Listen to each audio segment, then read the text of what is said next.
네, 안녕하세요. NS반 김민재 멘토입니다. 이번 시간은 컴퓨터 구조에 대해서 정리해보는 시간을 갖도록 하겠습니다. 컴퓨터 구조에 대해서 중요한 토픽들에 대해서 내용 정리를 좀 하고 도움으로 정리를 했으니까요. 같이 한번 저랑 속도를 맞춰가면서 리뷰를 한번 해보시면 머릿속에서 정리하는 데 도움이 될 것 같아요. 일단 첫 번째 컴퓨터 구조입니다. 이제 폰 노이만 아키텍처하고 하버드 아키텍처가 있는데요. 폰 노이만 아키텍처는 우리가 일반적으로 쓰고 있는 메모리에서 명령어를 인출하고 CU에서 해석을 하고 ALU에서 계산한 다음에 계산 결과를 다시 메모리에 저장하는 이런 기본적인 아키텍처입니다. 그래서 도움으로 보면 뭐 C시기, ACR, 주대지, 주보 이렇게 되어 있는데요. C시기는 CPU, 또 시스템 버스, 또 기억 장치 이렇게 되어 있는데 CPU를 보면 CPU 내부도 자세하게 들어가면 ALU, Arithmetic Logic Unit이 있고요. 컨트롤 유닛, CU, 그다음에 레지스터가 있습니다. 그래서 ACR. 그리고 시스템 버스는 주대제, 주소 버스, 데이터 버스, 제어 버스. 그리고 이 기억 장치에는 주기억 장치, 보조기억 장치가 있습니다. 주기억 장치는 우리가 램, 롬 하는데 일반적으로 쓰는 D램 이런 게 될 테고요. 보조기억 장치는 하드디스크 또는 요즘 많이 쓰는 SSD가 됩니다. 현재 폰노이만 아키텍처의 문제점은 명령어 메모리와 데이터 메모리를 한 곳에서 같이 쓰고 있었기 때문에 바틀렉이 걸립니다. 그래서 이거를 해결하기 위해서 명령어와 데이터 메모리를 구분해서 병렬로 처리하도록 한 아키텍처가 하버드 아키텍처입니다. 그래서 명령어와 데이터를 병렬로 해서 명대병입니다. DMA는 CPU를 거치지 않고 주변 장치에서 주기억 장치 사이로 주기억 장치로 데이터를 직접 전송하는 방식이에요. 그래서 얘는 연결 방식이 단일 버스 분리식, 단일 버스 통합형, 통합식, 또 입출력 버스 방식 이 세 가지가 있습니다. 그래서 단분 통입, 또 동작 모드에서는 버스트 모드, 또 사이클 스테닝 모드, 인터리브드 모드, 디맨드 트랜스퍼 모드 그래서 이 네 가지가 있어요. BCID. 그럼 이제 그 다음 토픽은 레지스터인데요. 레지스터는 CPU 내부의 기억 장치입니다. 그래서 그 안에 뭐 프로그램 카운터, 메모리 어드레스 레지스터, 버퍼 레지스터, 인스트럭션 레지스터, 뭐 어큐뮬레이트, 그러면 액세스 카운터, 또 IO 뭐 이런 것들이 많이 있습니다. 부트로더는 운영 체제를 시동시키기 위한 프로그램인데요. 하드웨어를 초기화하고 자동 부트, 또 입출력 명령, 커널 로딩 이런 것들 이런 역할을 합니다. 따라서 하자 입커, 종류에서는 리로 또는 GRUB, U부트, BLUB 그래서 이런 네 종류가 주로 많이 있어요. 그래서 LGUB. 그럼 이제 SSD는 저희가 우리가 일반적으로 요즘 많이 쓰고 있는 낸드 플래시를 사용해서 HDD, 하드디스크를 대체하는 보조기억 장치입니다. 또 라이트 클리프는 SSD에서 삭제보다 쓰기 부하가 커서 성능이 떨어지는 현상이에요. 갑자기 쓰는 성능이 훅 떨어지는 현상이거든요. 이것을 해결하기 위해서 사용하는 방식이 OOA가 오버 프로비즈닝, 임시 버퍼를 두는 거, 웨어 레벨링, 쓰는 한쪽에 계속 쓰지 않고 쓰기를 분산시키는 방식, 가비지 컬렉션, 쓰기 영역을 확보하는 방식, OOA가 이렇게 세 가지 방식이 있습니다. CXL은 요즘 나오는 방식인데요. 이제 거대 그 데이터 센터 같은 데서 쓸 수 있는 방식인데 중앙 컴퓨터 컴퓨터 중앙 연산 장치하고 여러 기타 장치 및 또 메모리를 연결하는 통합 고속 인터페이스 표준입니다.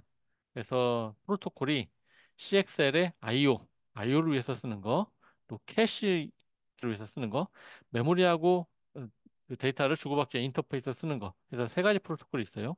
IO, 캐시, mem그래서 ICM. 메모리 계층 구조는 메모리 그 속도가 빠른 순서인데요. 일단 레지스터, 그 다음에 캐시, 그 다음에 주기억 장치, 보조기억 장치, RC 주보 이 순서로 속도가 빠릅니다. 캐시 메모리는 CPU와 주기억 장치 사이의 속도 차를 극복하기 위한 소규모 고속 메모리입니다. 그리고 가상 기억 장치는 주기억 장치보다 큰 용량의 가상 기억 공간을 제공하는 기억 장치 관리 기법이에요. 그러니까 요즘은 여러 멀티 프로세싱으로 동작을 하고 있기 때문에 멀티 프로세싱으로 동작을 하고 하나의 프로그램마다 프로그램이 차지하는 메모리 그러니까 그 꽤 영역이 큽니다. 따라서 모든 프로세스에 동작하는 그 메모리를 다 D램에다 로딩해서 쓸 수 없기 때문에 일부는 로딩을 하고 일부는 보조기억 장치, 하드디스크나 아니면 SSD에다 놓고 필요한 것만 D램으로 옮겨서 쓰는 방식이에요. 그래서 그게 가상기억 장치인데요. 관리 기법이 할배 인교, 할당은 연속 할당이냐, 불연속 할당이냐, 고정 할당이냐, 가변 할당이냐, 뭐 이런 내용들이 있습니다. 배치는 first fit, best fit, worst fit, next fit 이렇게 있고요. 인출 기법은 요구할 때마다 하느냐, 예측해서 하느냐, 요구 예측, 또 요구 호출, 예측 호출, 또 교체는 무엇을 교체할 것이냐, 먼저 들어온 걸 먼저 교체할 것이냐, 옵티멀하게 할 것이냐, LRU, LFU, MFU 뭐 이런 것들이 있습니다. 또 자세한 내용을 한번 찾아보세요. 메모리 인터리빙입니다. 메모리를 직렬로 계속 읽어가지 않고 복수의 모듈로 나눠서 각 모듈에 연속적인 주소를 부여함으로써 동시에 접근하는 거예요. 그러니까 병렬로 접근해서 메모리 접근 속도를 향상시키는 방식이거든요. 그래서 이거는 상위 혼 뱅킹, 아니, 상하 혼 백모, 상위 인터리빙, 또 하위 인터리빙, 또 혼합 인터리빙. 혼합 인터리빙은 뱅킹 내 모듈 간 또 하위 인터리빙 들어갑니다. 메모리 액세스 방식은 C 액세스, 액세스, S 액세스. 그래서 이런 두 가지 방식이 있어요. 단편화는 이제 메모리가 프로그램상에서 사용되지 않고 낭비되는 그 부분적인 공간이 생기는 그 현상인데요.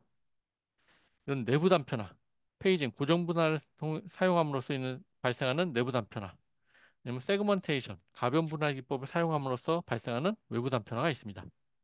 그 해결 방식은 공통의 내부 단편화나 외부 단편화 모두 재배치, 통합, 압축을 통해서 해결할 수가 있고 내부 단편화는 슬랙 할당자, 외부 단편화는 버디 메모리를 통해서 수정할 수 있습니다.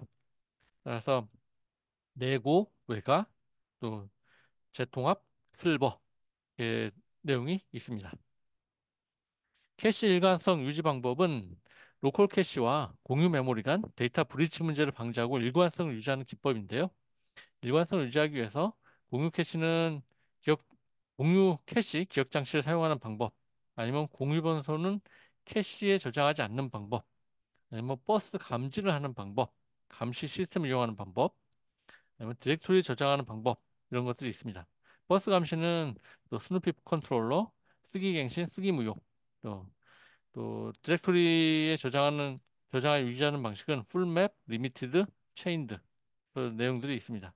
그래서 버스 갱무, 디플리차, DFLC 내용이 있으니까 한번 확인해 보시고요. 또 메시 알고리즘은 캐시 일관성을 유지하기 위한 프로토콜이고요. 메시 프로토콜 네 가지가 있죠. 모디파이드, 익스클루시브, 쉐어드, 인밸리드 해서 네 가지로 캐시 일관성을 유지하기 위한 프로토콜이고요.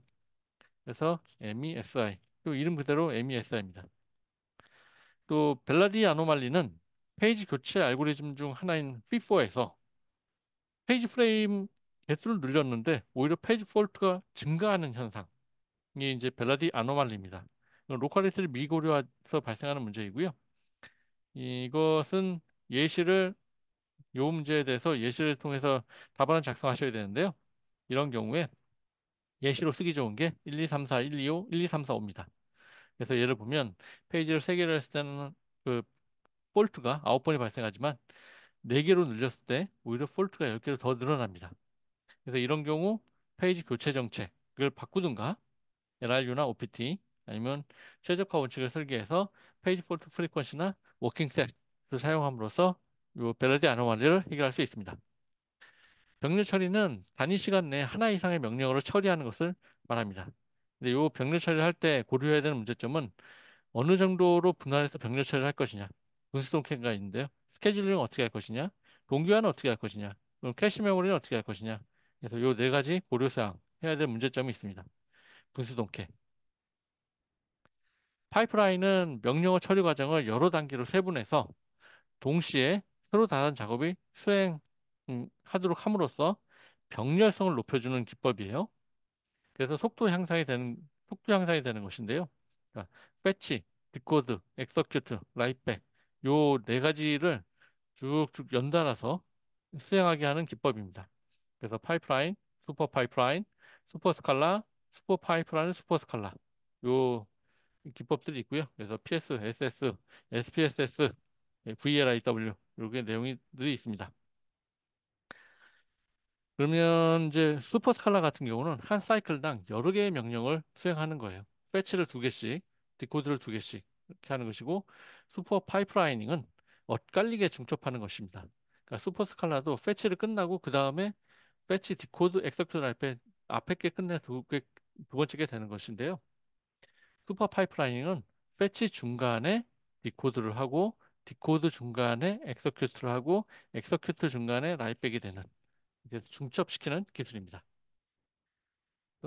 VLIW 같은 경우는 요 지금 제 순서가 요 밑에 돼 있는데 VLIW는 컴파일러 수준에서 동시에 수행할 수 있는 명령어들을 끄집어내서 한 번에 수행하는 거예요. 근데 이렇게 파이프라인을 쓰다 보면 파이프라인 해저드라는 문제가 있는데요. 파이프라인 수행이 지정된 수행되지 못하고 방해받는 현상입니다.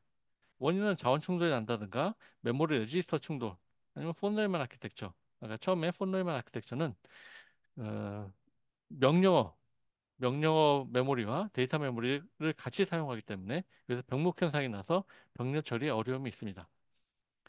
그 파이프라인 해저드는 구대제에서 세 가지 해저드가 있어요. 구조적 해저드, 자원 충돌, 데이터 해저드, 선행 후행 명령어 처리로 인해 발생하는 해저드, 제어 해저드는 분기 명령. 그래서 해결 방식이 구조적 해저드에서는 자원을 추가하고 아니면 하버드 아키텍처를 사용하고 메모리 인터리빙이나 지연 등을 사용할 수 있습니다. 그래서 자하 인지, 데이터 해저드 같은 경우는 명령 값이 이전 명령 값에 종속돼서 발생하는 것인데요. 이제는 읽고 나서 쓴다, 쓰고 나서 읽는다, 쓰고 나서 쓴다, 뭐 이런 내용들이 있어요. 그래서 전지 비프, 음, 전, 그, 전방 전달 또는 지연, 또 비순차 실행, 아니면 프로그래밍 방식, 그래서 전지 비프, 해서 요 데이터 해저드를 해결할 수 있습니다. 제어 해저드는 원인이 분기 명령에 의해서 발생하는데요. 분기 발생 시점에 잘못된 명령이 파이프라인에 있기 때문에 발생하는 것입니다. 그래서 요것의 해결 방안은 분기 예측, 브랜치 지연, 프로그래밍 방식, 분, 분비프 이렇게 해서 도움으로 해서 암기를 하시면 됩니다. CPU 메이저 상태는 패치, 디코드, 패치, 인다이렉트, 엑서큐트, 인터럽트 네 가지 상태로 CPU가 현재 수행하는 작업의 상태를 말합니다. 데이터 백업은 게스트 방식 또는 프록시 방식, 실행 시 어디서 하느냐에 따라서 게스트 기반, 프록시 서버 기반으로 나눌 수 있고요. 복구 대상은 데이터를 파일을 복구하느냐, 아니면 이미지 자체를 복구하느냐, 구축은 중앙 집중식으로 할 것이냐, 분산 백업을 할 것이냐. 그래서 GP, 대의, 증분 이렇게 도움으로 암기하시면 됩니다. HA는 하이 어베일러빌리티인데요. 고가용성 시스템인데 하나의 클러스터를 묶어서 시스템이 한쪽 시스템이 문제가 발생해서 장애가 발생하면 그 장애가 발생한 시스템을 중단하고 다른 시스템에서 그 서비스를 페일오버해서 계속 수행하는 방식이에요. 그래서 유형이 핫, 뮤, 컨인데요. 핫 스탠바이, 장애 발생 시하면 접근하는 것이고요. 뮤추얼 테이크오버, 서로 다른 그 두 개의 업무를 수행하고 있다가 한쪽 시스템에 문제가 가면 그마저 그 문제가 되는 시스템에서 했던 그 업무까지 같이 맞는 겁니다. 그런 컨커런트 액세스는 업무를 나눠서 병렬 처리하는 방식이고요. 결함 허용 시스템은 하드웨어 또는 소프트웨어가 결함이 발생해도 정상적으로 또는 부분적으로 기능을 수행할 수 있는 시스템입니다. 그래서 이것의 기능은 감진 통보, 결함 감지, 결함 진단, 결함 통제, 결함 복구의 기능이 있어야 되고요. 기법은 하드웨어적으로는 TW, TWR, 또 트리플 모듈러 리더넌시, 와시독 타이머, 레이드. 소프트웨어적으로는 CRM, 체크포인트, 리커버리 블락, 엔버전 프로그래밍. DB 측면에서는 회로 체크. 이렇게 알고 계시면 됩니다. 또 레이드는 디스크를 배열 구조로 중복 구성해서 가용성을 확보하는 기술인데요. 레이드 제로는 스트라이핑, 레이드 1은 미러링, 레이드 2는 패러티 비트, 레이드 3는 패러티 바이트, 레이드, 레이드 4는 패러티 블럭, 레이드 5는 디스트리뷰티드 패러티, 분산 패러티, 레이드 6는 더블 분산 패러티 되어 있습니다. 그리고 이런 중첩 레이드라고 해서 레이드 제로하고 1을 같이 하는, 아니면 1하고 제로하고 같이 하는, 아니면 5하고 제로를 같이 할 수도 있고, 제로하고 5를 같이 할 수도 있고, 여러 개의 레이드를 같이 묶어 놓은 게 네스티드 레이드, 중첩 레이드입니다. 그리고 스토리지 구축 방식인데요. 스토리지 구축 방식은 또 다스, 나스, 산이 있는데요. 다스는 시스템에다가 스토리지를 직접 연결하는 거, 나스는 이런 그 스토리지들을 이더넷 네트워크로 연결하는 것이고요. 싸는 이런 수십 개 또는 수백 개의 그 스토리지를 그 파이버 채널로 연결해서 사용하는 방식입니다. 그 IP 싸는 싼 네트워크를 IP 네트워크를 통해서 확장시키는 방식입니다. 또 SDN은 소프트웨어 디파인드 스토리지인데요. 스토리지 서비스 또는 스토리지 소프트웨어를 추상화해서 제공하는 방식입니다. 그리고 이거는 그 다음에 SIP, SOC는 이제 반도체를 만드는 방식인데요. SIP는 여러 개의 반도체를 패키지만 하나의 패키지 안에 넣는 거예요. 따로 만들어서 하나의 패키지로 그냥 우리가 일반적으로 알고 있는 요 검은색 하나의 칩으로 만드는 것이고요. SOC는 아예 처음에 다이에다가 요 그 SIP에 들어가는 여러 가지 것들을 따로 하나의 칩으로 하는 게 아니라 하나의 다이에다가 그걸 다 한 번에 만드는 거예요. 한 번에 만들어서 패키징 하는 겁니다. 그래서 조금 차이가 있어요. SIP는 따로 만든 다음에 패키지만 하나로 만든 거고요. SOC는 하나의 다이 안에다가 요 기능들을 다 집어넣고 반도체로 만든 겁니다. 그리고 PIM, 이건 프로세싱 인 메모리는 메모리 중심 설계로 데이터를 메모리 근처 또는 메모리 안에서 직접 처리하자. 그래서 그 성능 향상을 가져오기 위한 그런 기술입니다.